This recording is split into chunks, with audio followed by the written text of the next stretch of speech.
from the Messiah. He's the Messiah, or he's from the Messiah. We're not really sure. But Yeah, hey, how are you, Chaz? I'm well, thank you. Yourself? Yeah, good, thanks. Today's topic's pretty interesting. We're talking about changes in privacy for digital marketers, and obviously over the last 2 years, there's been a lot of shift towards digital marketing, and Facebook and Google have been making their billions, but things are shifting. Things are shifting, and I just wanted to sort of get your insight because you're right at the coalface of all of this about what's going on. So give us a bit of an insight into what is happening there. Yeah, so I mean, the industry's undergone probably its biggest changes ever in the last sort of 18 to 24 months. Most people will know about Apple's iOS updates that they released last year, which heavily impacted advertisers and marketers. And essentially, what that does is it allows people who are using any iOS device to choose whether they want to be targeted with ads or if they want their privacy respected. And obviously, that has a massive rippling impact because if advertisers can't target effectively, then their costs go up and their performance decreases, and business just costs more to run. So not only that's happened, but just industry wide, obviously, the pivot towards what's called a privacy first internet has become a really big trend. So, whether it's people using VPNs, ad blockers, script blockers, incognito mode in their browser, there's all these little, I guess, hurdles now in the way of marketers, Yeah. where before they'd be able to access, all this data. And then this year, Google announced they're rolling out all their own privacy changes as well, starting at the beginning of 2023. And I guess what that looks like in hard numbers is at the moment, advertisers are able to access 40 to 60% of customer data that they need to effectively run their ads and marketing. Starting next year, that data loss goes up to about 65%.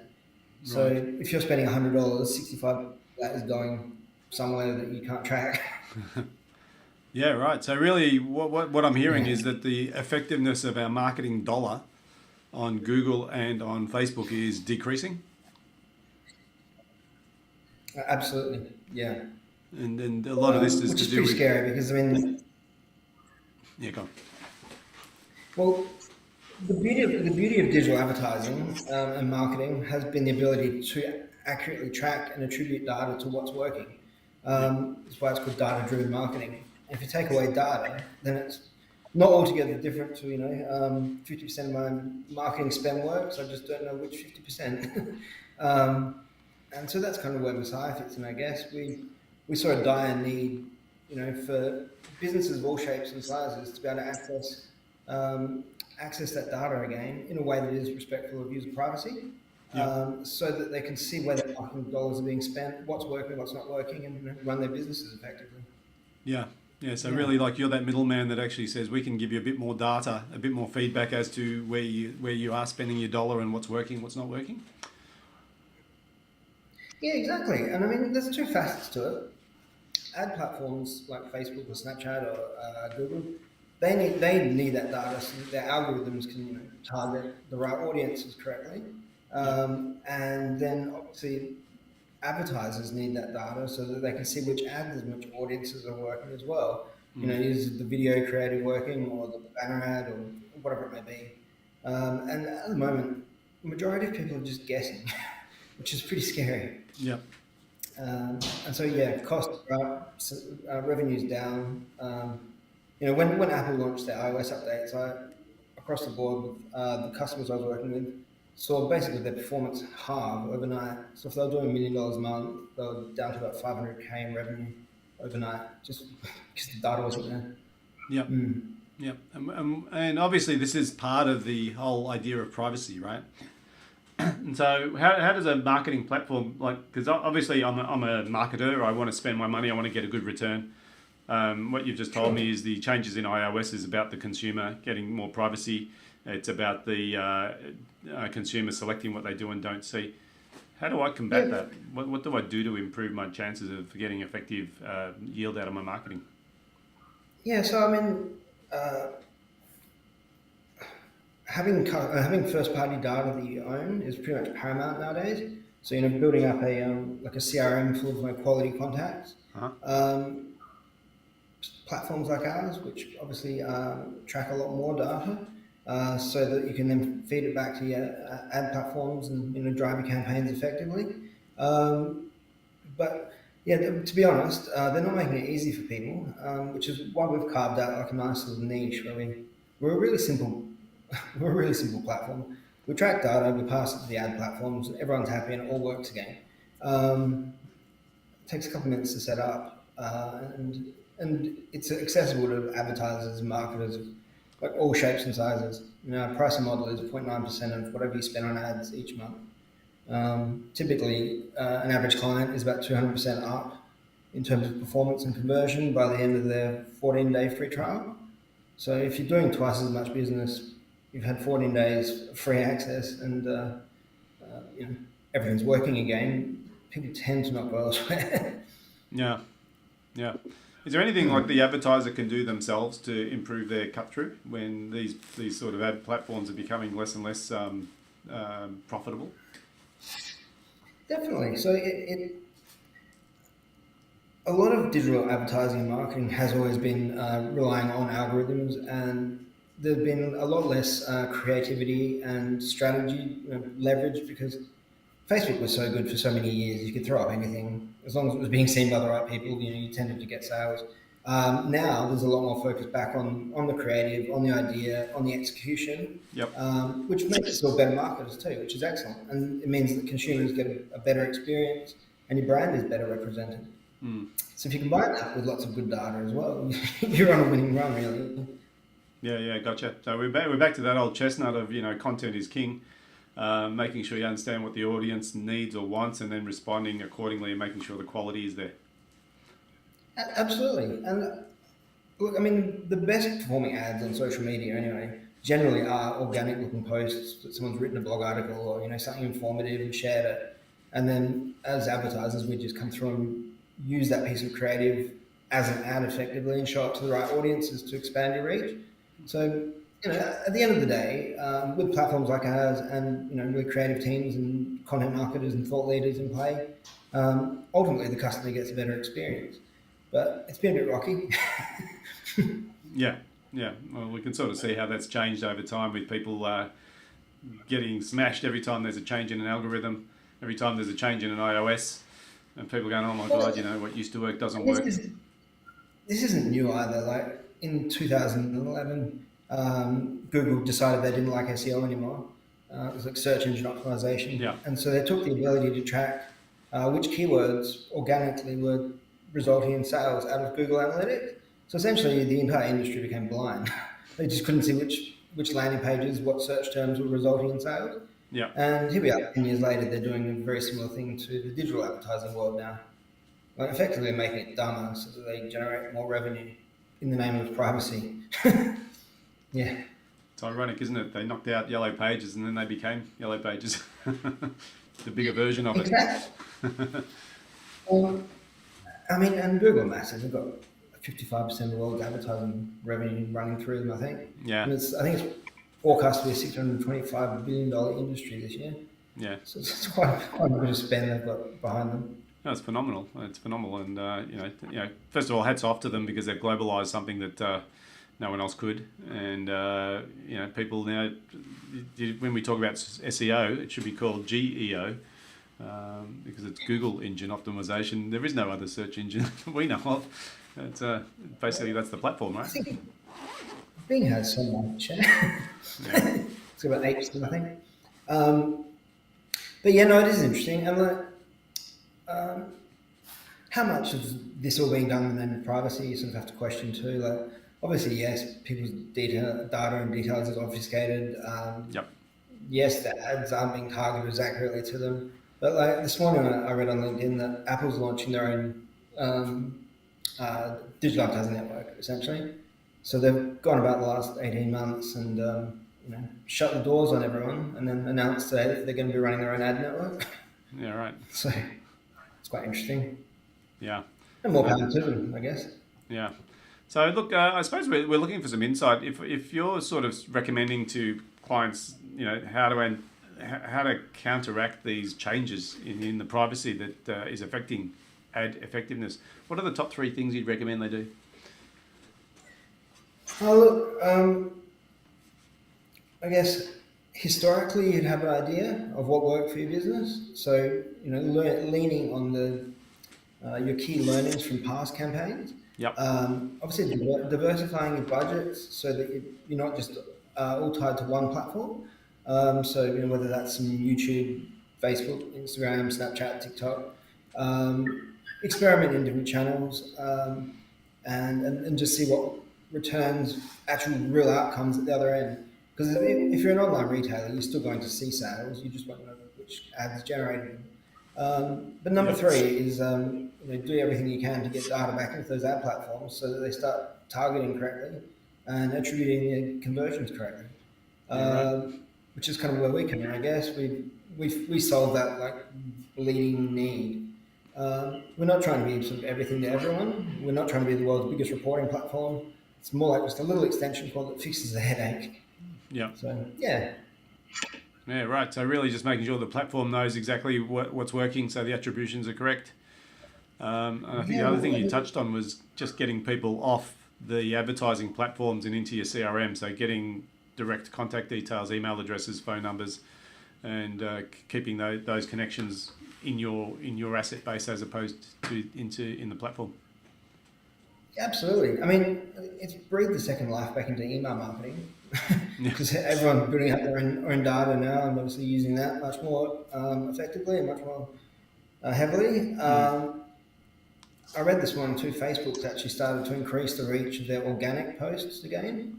So Yep. don't know if you recall back in like 2012, you'd post and people would see it. Yeah. And then slowly over the years, they've taken away that visibility unless you paid for it. But they've had to take a back foot, I think, and give some more weight to organic content. Yeah. So that might breathe a bit more life into that side of things. Yeah. Right. So Yeah. just making sure that we've got some nice organic content that's going out, and I suppose trying to anticipate these changes so that you're not getting pushed into a black hole. Yeah, and I mean I guess that's where data comes into it, but also I guess just being more creative and trialing different things with your campaigns, and then finding ways to measure the outcomes. So you've got visibility into what is and isn't working. You're not just burning your budget, Yeah. because it is a bit scary. Like, when you look at e-com campaigns and Facebook says we think you've had 4 sales, maybe 6, and you're like, I don't really rely on that data. No. So No. it's just scary. Yeah. Fantastic. But it's like everything though. Like the whole industry sort of just rolled with the punches and pivoted, I guess. Obviously, the other things that have come out are things like the ad platforms have their own APIs now for you to send data through. So you're not as heavily reliant on like browser pixels, which can be blocks. And you should be able to capture more data that way and get more accurate results showing too. Yeah, so I mean that's probably a really important thing. If you're running ads, look at a solution that allows you to integrate with the conversion APIs for the ad platforms you're using, and just testing a heap of different channels. Yep. Like the amount of budget that I'm seeing shifting into TikTok right now is crazy. Into TikTok. Like, everyone thought it's just a kid. Yeah, don't you? Everyone thinks it's a kid platform, but I think there's a lot of budget being pushed across there, Yeah. and the targeting is really, really good. Yeah, well, everything I've it's heard not about like TikTok Facebook is it's or- definitely a viable platform, and it's not as I suppose mature and controlled as the other platforms, where they've actually gone the other way and started to really sort of pull back on access. That's right. Well, I mean, Facebook obviously had troubles with Cambridge Analytica and during the Trump's election, but TikTok looks a lot like Facebook advertising did pre-Cambridge Analytica. There's so much granular detail. Whereas, I mean, the approach we're taking, I recommend to advertisers now with platforms like Facebook and Snap, are to go wide. So in the past, we'd really narrow down campaigns and target, specific particular personas or audiences or interests or whatever. Yep. Now it actually works better if you target like a wider audience, feed data into the platforms and allow them to learn who to target for you. Right. Facebook's algorithm is very, very, very smart. It's Yep. just data starved. You give the data and it wakes up and knows who to show ads to. So yeah, I mean, people probably don't realize, but you need an audience on there of at least like 1 million people for it to breathe, find the right prospect, and hit them with ads. Right. And I see so many clients that are building out little campaigns with little audiences, really micro targeting, and it's just not the way to go at this point in time. That could pivot again, but right now, yeah, larger audiences seem to be more popular. Less Yeah. targeting bigger audiences. I never thought I'd say that. Yeah, well, it is weird, but targeting big audiences is almost an oxymoron, isn't it? Like micro targeting. But I've heard the same Yeah, thing. I've heard a few people that have said using small ad budgets is not giving the algorithm the chance to learn things. And also the platform gives you that's right. preference. So when you go broad and you spend big dollars, they're going to actually try and make sure that you're getting a sale out of that too. So you actually end up moving That's right. the algorithm more quickly. Yeah. That's exactly right. Yeah. And I mean, you see other mistakes you can make too. Like they don't allocate enough budget each day to actually acquire any sales because one sale might cost more than the daily budget they've allocated. Yeah. So little rookie mistakes like that, and making sure there's enough budget for the platform to breathe, targeting in a larger audience. Yeah. Um, yeah, leveraging your own audiences too. So uploading lists of email addresses from your CRM, so you can target your customers via ads that way. Assuming they have got the privacy opt-in on, Yeah. and then you can also create what are called like lookalike audiences. So that Yeah. audiences, people that look like your existing customers. Yeah. So yeah, there's a lot of ways to still work in the space. Yeah. Fantastic. So Um, it sounds like it's an so the sky isn't ongoing quite falling, right? it's an ongoing question is how do I optimize a platform as these algorithms keep changing and as their policy keeps changing, as privacy keeps changing, we just need to sort of be prepared to switch.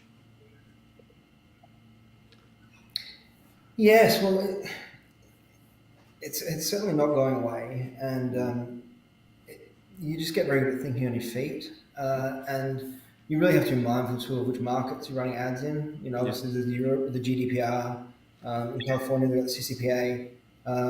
So as an advertiser, as an online business, as a marketer, you need to be across all those sort of implications too. No Yeah. doubt Australia's going to roll out something similar in the near future, Yeah.